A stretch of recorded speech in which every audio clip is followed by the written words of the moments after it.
my friends, and welcome to the Growing Happy Babies Birthworkers interview series. In this podcast directory, I make sure that you have the easiest possible time deciding which wonderful birth supporter is right for inviting into your family's journey. All the potential members of your essential prenatal and postpartum village are assembled right here in the Growing Happy Babies directory. Doulas, midwives, prenatal and infant body workers, lactation consultants, and so much more. I'm Adina Kopinski, board-certified lactation consultant and fellow mom. Together, we transition more easily into motherhood. Let's grow some happy babies together. Hello, everyone. Welcome again to the Growing Happy Babies podcast directory. Today, I'm so happy to be talking with Chaya Valier, a doula, a masseuse, and a writer, the author of a book called Second Labor, which is a series of post-birth stories. I think this sounds fascinating, and now I want to read it. Chaya, hello, welcome. Thank you. Could you start off by telling us how you became a doula, how you entered this field? Yeah, thanks for asking. I had our first child was 20 years ago already. And a friend of mine, when this child was like a year old, said she saw this ad for a doula course and she thought that I should do it because she never heard of any mother talk about birth as much as I had. Now, I mean, it was only a year and I thought, well, that's funny. I thought everyone talks about their birth story like all the time. Like, what is she talking about? And she's like, no, Chaya, like some people talk about it and then they don't talk about it. But you just keep talking about birth, not just my own story, but just the whole idea. So I took her up on her offer and I applied for this doula course, which is no longer happening. It's with Joni, who's like a famous doula in Jerusalem, and her partner, Shoshana. So I took the course, and since then I've been a doula. Beautiful. What do you feel like you bring as a doula that's uniquely you? Because every practitioner is coming in with a different angle. Every helper in the world, every clinician in the world has something that's personal that they use in their work. So what aspect of your doula work is Chaya? So I'll pretend that you are interested in me as a doula, and what's important is like the relaxation. So I do bring a sense of calm. That's what people tell me, and that I'm here to do what you want. And what I do. extra skills do you bring that really bring that calm into the relationship in the room? I don't know how I got that feeling, so it is a skill in a sense. I didn't practice it. Um, just being present, and in terms of skills, I do teach how to relax during pregnancy. There's a workshop called the Easier Birthing Workshop where the main thing is how to relax certain parts of our bodies in a physical way. And then like the emotional and mental comes secondary. So there's like less pressure because you don't feel like I have to think a certain way. I should be able to relax. Like there's a few points we can relax on our body that help us have an easier labor. Yeah. So would you call that like a guided meditation? Is that what it is? Nope. Okay. That can result as an effect. For example, like drop your shoulders, right? And now drop your jaw. Do you feel at all more relaxed now than when you were before? Yes. I do this with the babies I work with as a lactation consultant. The first thing I do is I give them this gentle proprioceptive input on their shoulders and they breastfeed better. Just Nice. drop their shoulders because when they struggle to breastfeed, their shoulders go up to their ears and they have like a tech neck because their jaw is struggling so much. Well, I never knew that trick for babies. I tell the mothers to do this. I because always one say year, do the yeah. same thing. Wow, that's fascinating. Yeah, like because what facilitated an easier birth also facilitates milk flow. And it just makes people feel better. So it's like a baseline, and and it's good for anything in life, like any stress. Yeah. So what's good for birth can be good for life. Yes. Yes. And what's good for bodies is good for all bodies at all times. Infant, Sure. mother, birth, lactation, bring the body into a state of relaxation. It's always going to help. Yep, for Um, sure. So those are the, yeah. can you tell Sorry, us, what did you uh, want to say? can you tell us a story of a birth you've been to that you think would be inspiring or interesting to the people who are listening today? Sure. There was a case where a woman was living in walking distance of me. So she called me on Shabbat and she said that she felt like, her contractions were starting. And I went there and she said, like, there's no end. Like, like, I feel it all the time. So, ding, ding, ding, this is back labor usually. So, I showed her a move from spinning babies where you lunge forward on one leg based on where the baby's head was. I told her the opposite leg. And she did that for maybe 3, 4 contractions, and that's it. The contraction stopped.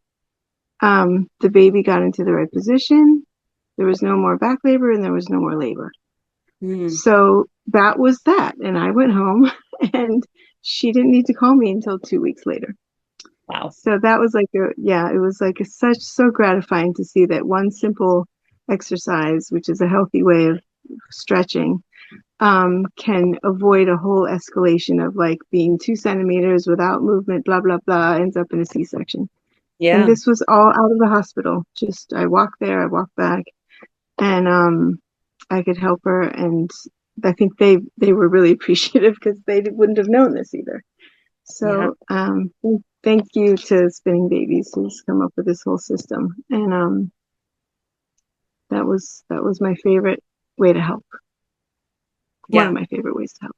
Yeah. Such a wonderful modality. I also had a midwife help me in my last labor with spinning babies. It helped a lot. It's a great set of techniques. Yeah, it's been great that they integrated in the hospitals for the last over the last 8 years, I think it started. Yeah. Yeah. Wonderful. Um, would you like to give a pregnant woman just one piece of advice? It's drop your shoulders. I'm serious. Like I say, say you stub your toe, right? This is before labor. You stub your toe or think about something that's stressing you out. Now drop your shoulders.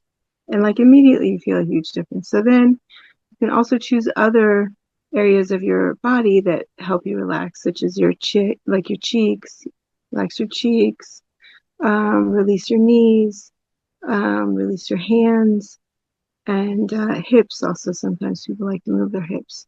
So choose 4 of them that work for you and you have like a rhythm. And you can imagine this throughout the day, but if anything, drop your shoulders. Fantastic. Everyone in the birth room should do it. Yeah, everyone in the world. We would have world peace. I thought. The recipe is so simple. World peace. We wish, yeah. So it could help. It could help. Yeah. If anything, I think it would help the woman's experience of her labor, right? To lose a little bit of that tension, no matter what, downstream effects are happening, no matter what needs to happen for her birth, to move along. Just dropping her shoulders can help her experience of it be more positive. Yes. Yes, because relaxation, you probably know this. Um, it does 2 things. It releases one, the hormone relaxin, whose name is very clear, and it discourages adrenaline. Mm. So those two, one hormone encourages labor and the other one discourages labor. So when you relax, you get what you want and not what you don't want. What is something that would surprise a woman postpartum? also this notion of relaxation helping, like you said, with breastfeeding and in general. I think people are really surprised about how much it hurts right after. Like the contractions don't end. You think you're done. Mm-hmm. Um, and so relaxation helps with that. Um, I think those are the two. That's the main surprise. It's just like, I thought I was done. It's surprising enough to go through labor the first time, Yeah. but then to think you're done and still have it keep going, Yeah. it's a shock, you know? Yeah. It is definitely one of those unspoken things that happen to women. We don't expect it. And especially that in each subsequent birth, the afterbirth contractions get more and more intense. That's Yeah, interesting. sometimes, yeah. I know. Yeah. So people take meds, they switch off ibuprofen and paracetamol, but I also keep reading about how these things are really not so safe. So whatever, people have to do what they want to do. And relax your shoulders. Sometimes absolutely. So there's also, I've recently learned more about oils and how they can relax and help with the belly area postpartum. Yeah, it So sounds. I would like to get into encouraging that more often. Yeah, it's another wonderful tool in the toolbox of caring for humans. Thank you, Chaya. It was really wonderful to talk to you today. Okay, thank you.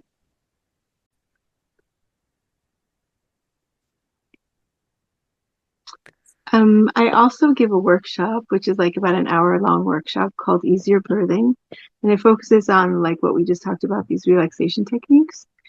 And it starts where we have a dark room, and I describe what I'm going to teach them, and we go through it, and I tell them about these 4 points that they can choose, and then it's like let's say they choose like cheeks, jaw, shoulders, and knees. So we start with shoulders, and then the three other ones that they've chosen. Go through it a couple of times. And then I say, now we're going to apply this to realistic scenarios during your birth, which might feel more intense. Usually a transition, such as getting into the car, to go to the hospital, reaching the hospital doors, having a mentality of I'm out entering the place I'm going to give birth. The checking dilation, how you can be on your side or in a comfortable position. And, before they stick their fingers in, like you drop your shoulders, it really helps you relax through it. It makes it go faster, and it also might make you be more dilated. So we go through that, the shower, like different scenarios so they can practice it. And then they do it by themselves. Like I'm quiet, do it on their own. And they come out like hypnotized, which is, the hypnotic state is the ideal situation for birth. And then I say, like, if you stub your toe, or if your child is yelling, you can also drop your shoulders, and like things will just go easier. Yeah. Wow.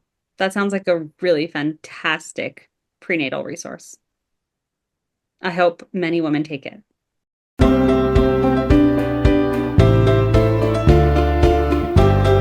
Friends, check out the full directory for every interview we've done up until now, housed at my website, growinghappybabies.com. But before you go, I've got one question. Are you the kind of person who learns better by listening or by doing? In my 2-part online prenatal breastfeeding class, The Pocket Prenatal, I blend the basics of breastfeeding with practical hands-on skills. Choose to watch the videos on your computer or phone, read through the transcripts, or pop in an earbud, take a walk, and listen to the audio-only podcast version. After you've dived into the what's and whys of breastfeeding, join part 2, our live hands-on class, where we roll up our sleeves and practice the how of breastfeeding. Experience hand expression, learn how to size yourself for better pumping, practice bottle feeding techniques that improve your baby's sucking skills, and use easy bodywork exercises to help your baby's comfort, sleep, and digestion. You're going to walk out of this class with an essential toolkit for navigating early motherhood.